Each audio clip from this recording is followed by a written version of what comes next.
नमस्ते दोस्तों, आप सबका एक बार फिर से स्वागत है आपके अपने YouTube चैनल सत्य सनातन में। आपने अक्सर देखा होगा कि कोई भी हिंदू कहीं पर भी कितना भी अच्छा कार्य करे, जो बड़े ओहदे पर बैठे हुए हिंदू हैं उनको कभी भी सपोर्ट नहीं करते हैं।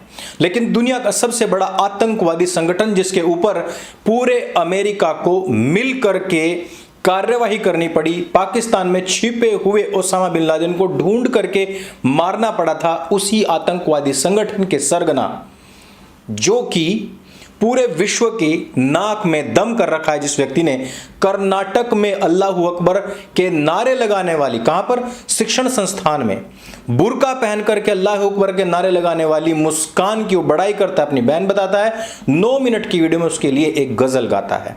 और भारत का जो मुसलमान है वो वाह वाह करता है, वो फूला नहीं समाता है। यही समस्या है, यही विडंबना है कि जब कोई हिंदू अपने धर्म के लिए लड़ने के लिए आगे बढ़ता है तो उसको चारों तरफ से गालियां मिलती हैं, लेकिन मुसलमान कभी भी इस इन्फीरियरिटी में नहीं आता।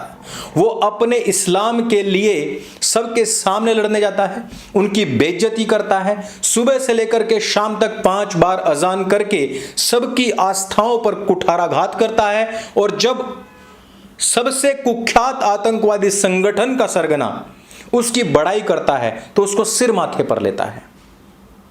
यह है इस्लाम का प्रोपेगेंडा और उनकी लड़ाई लड़ने की टेक्निक, और यह है हिंदुओं की कमजोरी। इन्हीं विषयों पर हम आज के वीडियो को केंद्रित रखेंगे और कुछ सवाल भी पूछेंगे। लेकिन उससे पहले आपके एक सवाल का जवाब। आपने पूछा है कि एक वेद है जिसकी कीमत है 6,600 रुपए, जिसको कि आपने 6,200 रुपए में उपलब्ध कराया है, और दूसरा है जिसकी कीमत है 8,000 लेकिन उसको 5,100 रुपए में नवरात्रि के दौरान उपलब्ध करवाया है। दोनों वेद में क्या अंतर है?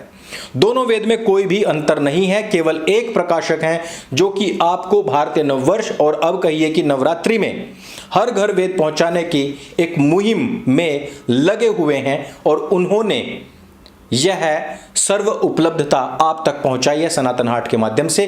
लिंक डिस्क्रिप्शन और पिन कमेंट में, जो भी खरीदना चाहते हैं वहां से खरीद सकते हैं। ऐतिहासिक पुस्तकें, भारतीय दर्शन की पुस्तकें, सभी प्रकार की पुस्तकें आपको वहां पर मिल जाएंगी।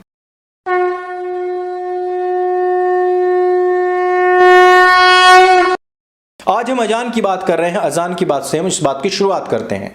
आपने देखा होगा कि टी सीरीज पर अपने कैरियर की शुरुआत करने वाले सोनू निगम, जिनको की गुलशन कुमार जी लेकर के आए थे, और सबसे पहले वो जागरण, जो जगराते होते हैं हिंदू धर्म में, उनमें गाया करते थे, जो धार्मिक गीत होते हैं उनको गाया करते थे। उन्होंने एक बार अजान पर एक छोटा सा कमेंट किया था, साथ ही साथ उन्होंने मंदिर के लाउड स्पीकर भी बोला था, जबकि वो खुद भी जगराते करके ही यहां तक पहुंचे थे। लेकिन फिर भी उन्होंने किसी भी प्रकार की कोई पार्शियलिटी ना हो जाए, इसलिए दोनों चीजों पर ही बोला था। हिंदुओं ने उनकी बात पर कोई प्रतिक्रिया नहीं दी, लेकिन मुसलमानों ने उनके सर कलम करने तलक की बात कर दी थी। और वहीं से सबसे पहली बार इस बात का पता लगा था कि ये कौम जो अपने आप को भाईचारे का सबसे बड़ा सरगना बताती है, वो कितनी असहिष्णु है। उसके बाद में जब उनके मौत के फरमान सुनाए जाने लग गए तो वो भी थोड़े बैकफुट पर चले गए। आज अनुराधा पौडवाल जी ने एक बात कही है। उन्होंने कहा है कि मैं बहुत सारे मुस्लिम देशों में भी गई हूं, वहां पर भी इस प्रकार लाउड स्पीकर के ऊपर अजान नहीं होती है। इस्लामिक देशों के अंदर भी इस प्रकार से लाउड स्पीकर पर अजान नहीं होती है जिस प्रकार से भारतवर्ष के अंदर होती है। और उन्होंने इसमें कुछ भी गलत नहीं कहा था। उन्होंने आगे कहा कि भारतवर्ष में एक परंपरा बनी हुई है आस्था की, श्रद्धा की, कि रात को जागरण हुआ करते थे।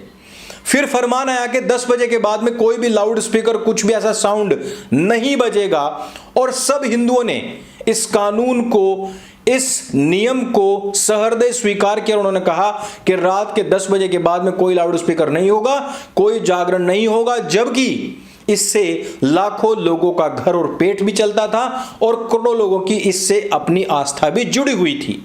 लेकिन ये मुसलमान इतना रिजिड क्यों है, इतना जिहादी क्यों है, इतना आतंकवादी विचारधारा का व्यक्ति क्यों है कि छोटी सी बात आते ही इसका इस्लाम खतरे में आ जाता है? अनुराधा पौडवाल जी ने यह बात कही है। उन्होंने, जिनका की कैरियर की शुरुआत जागरण से ही हुई थी, जगराते से ही हुई थी, और आजीवन उन्होंने भजन ही गाए हैं। अगर वे किसी उदाहरण को देते हुए ये बात कह रहे हैं, तो मुसलमानों को ये बात पच नहीं रही है। और अनुराधा पौडवाल जी के लिए भी उसी प्रकार के अपशब्दों का प्रयोग मुसलमानों के द्वारा किया जा रहा है। अब आप सोच सकते हैं कि जो मुसलमान एक आतंकवादी के द्वारा प्रशंसा किए जाने पर गदगद हो जाए, अपने आप को जन्नत के ऑर्बिट के नजदीक पाने लग जाए और सोचने लग जाए कि इससे बड़ा इनाम हमारे लिए कुछ हो नहीं सकता, उस व्यक्ति से या उस कौम से आप क्या उम्मीद कर सकते हैं। और इस बात को मैं तकरीबन 100वीं या 150वीं बार बता रहा हूं कि अजान में कहा जाता है ला इलाहा इल्लल्लाह मुहम्मदुर रसूलुल्लाह, यानी कि नहीं है कोई भी पूजनीय सिवाय अल्लाह के, और मोहम्मद जिसका रसूल है, यानी कि कुरान में जिस अल्लाह का जिक्र आया है उसके अलावा कोई भी पूजनीय नहीं है। ना आपके राम, ना गणेश, न शिव, न पार्वती, सबको साइड कर दिया गया, नकार दिया गया है। आपकी आस्था को आपके मुंह पर थूकते हुए जिन्होंने लात मारी है भारतवर्ष में, उसको भी सम्मानित धर्म बताया जाता है, जो कि एक पंथ नहीं बल्कि एक कबीलाई गिरोह था, जिन्होंने केवल और केवल आतंकवाद के अलावा इस दुनिया को दिया कुछ नहीं, जिनके नाम से आज भी दुनिया थर थर कांपती है, जो कहीं पर भी अल्लाह अकबर यदि बोल दें तो वहां पर आतंकवादी हमले के अंदेशे हो जाते हैं, जिन्होंने अभी तक तकरीबन 100 करोड़ लोगों की जानें लील ली हैं, उनको भी धर्म बताया जाता है। आप जरा सोचिए, विचार कीजिए कि कर्नाटक के अंदर हिजाब का झगड़ा था और लड़कियां बुर्का पहन करके आ रही हैं। वो कह रही हैं कि जिस प्रकार से तालिबों ने, अर्थात मदरसे के स्टूडेंट्स ने, तालिबान ने अफगानिस्तान पर कब्जा किया और उसकी शुरुआत भी इसी प्रकार से बुर्के और हिजाब से हुई थी, उसी प्रकार से भारतवर्ष में भी हम इसी प्रकार का कब्जा ले लेंगे।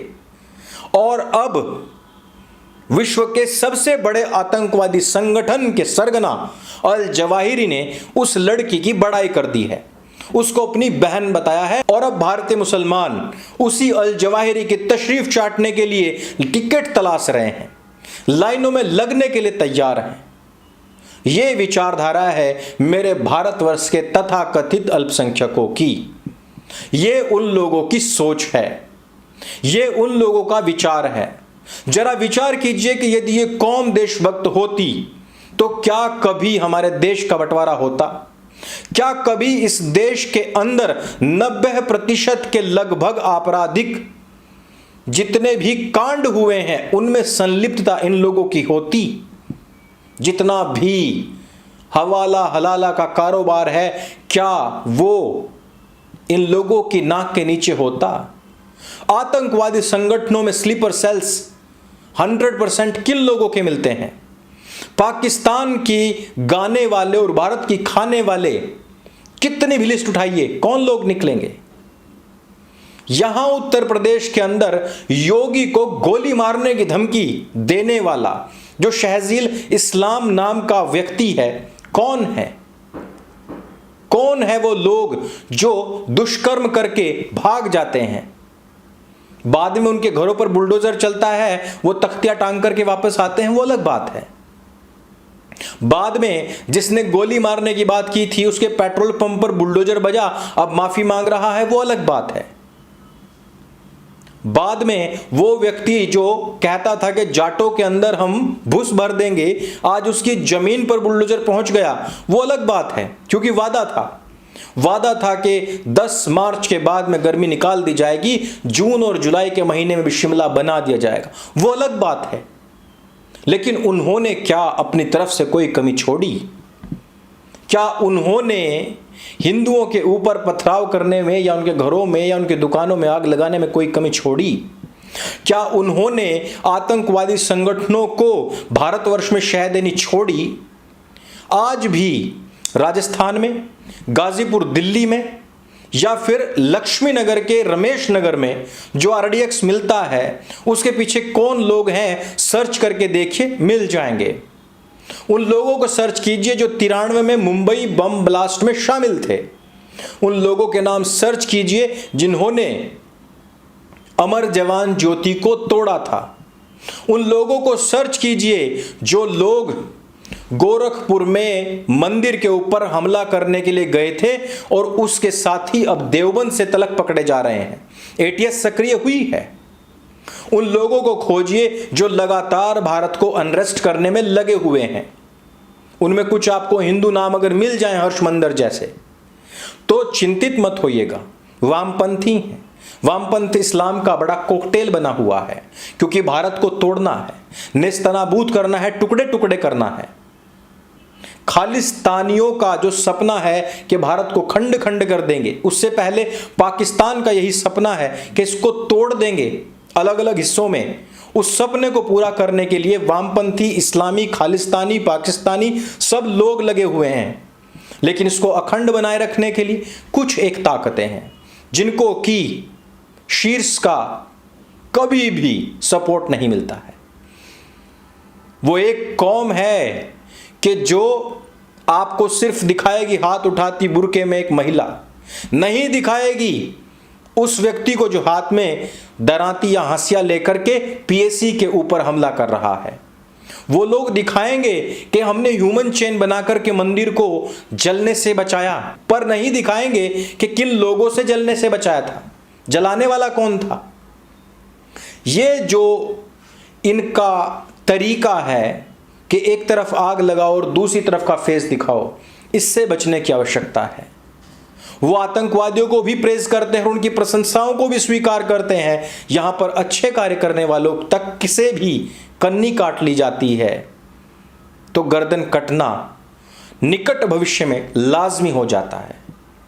तो आप भी जागरूक बनिए, अपने धर्म से जुड़िए, सनातन वैदिक धर्म की जो परंपराएं हैं, जो आस्थाएं हैं, उन पर अटल रहिए। अपने वेद दर्शन, उपनिषद और अपना सच्चा इतिहास इसी प्रकार से पढ़ते रहिए और मजबूती के साथ में इन आतंकवादी कौम के लोगों से लोहा लेते रहिए और उस लोहे से हथियार, अस्त्र और शस्त्र का भी निर्माण करते रहिए, सीखते रहिए, आगे बढ़ते रहिए।